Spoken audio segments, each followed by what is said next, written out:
guys, Carrie from Carrie Buys Houses, and today we're going to be talking about 5 steps to becoming a master at repair estimates. So whenever you go into a house and you're trying to figure out repair estimates, these are just 5 general rules that I follow. So number 1, try to start using the same contractors.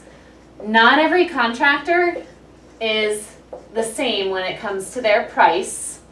So if you start using the same contractors, same AC guy, same remodeling contractor, same electrician, you're going to get to know what their prices are. So we have a team of contractors that we use over and over and over again. When I go into these houses to do my repair estimates, when I'm initially making that offer to the homeowner, I have an idea of what things are going to cost because I'm not having to reach out to get estimates on things.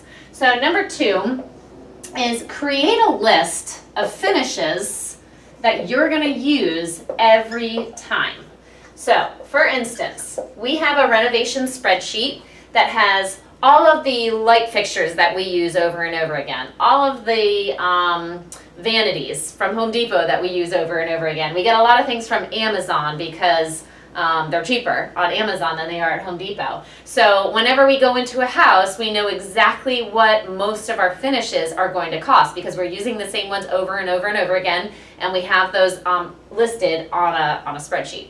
So number 3 is use general rules of thumb. When you go into a house to do your estimates, you don't have to start measuring stuff out, getting really specific. Wait to do that until you're ready to purchase the house, or you at least have it under a contract, you have control of it. When you're just looking to get an idea of repairs to make that offer to the homeowner, I use general rules of thumb. So for instance, general rules of thumb.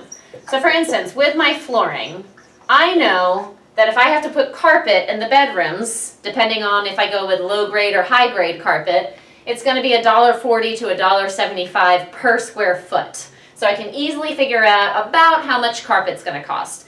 If I do the vinyl planks, which we're doing a lot now, $2.50 a square foot, labor and material. If I do tile throughout, it's going to be anywhere from $3 to $5 a square foot, labor and material, depending on what kind of material I use. And then hardwood, if I decide to go with hardwood, it's going to be about $4 to $6 a square foot, depending on what kind of hardwood I use. So just start to develop that general rule of thumb for costs. And we're going to go over a lot of this in our next upcoming meetup, which I'm going to tell you about at the end of this video. So number 4, get the ages of the major systems. So for instance, AC, roof, electrical, and plumbing. How old are they? If this is a 1950s house and it's the original copper plumbing, most likely I know that I'm going to have to replace that. So there's a couple different ways to get the ages of the systems. Number 1, you can ask the homeowner.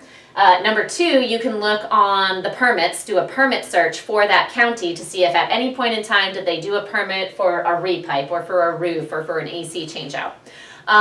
You can also go on to a website called Appliance 411, and on there you can put the serial number and the model number of the appliance, which you should easily be able to get from the system. Plug that in and it should be able to give you a manufacture date for that system, so you'll know a ballpark of when it was installed. And then number 5, always have a contingency, like a little bit of a cushion when you're doing your repair estimates. If you're a beginner, I recommend that you have 15 to 20% contingency. So if you think that this is going to be a $10,000 rehab, add on another $1,500 to $2,000 as a cushion because you're probably going to go over budget and you want to make sure that you account for that. If you're more experienced, more seasoned, I do 10%. So if I'm going to have a $20,000 renovation, I'm going to budget $2,000 for miscellaneous items that pop up because things pop up on rehabs. So that's it for today. Just 5 steps to start thinking about when you're doing your repair estimates. We do have our upcoming meetup coming up. You can click below for the details.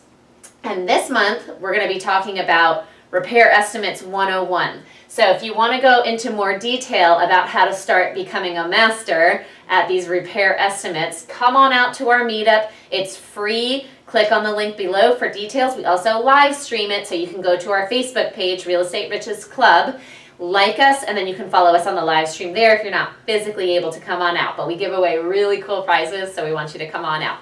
That's it for today, guys, and I'll see you on the next video.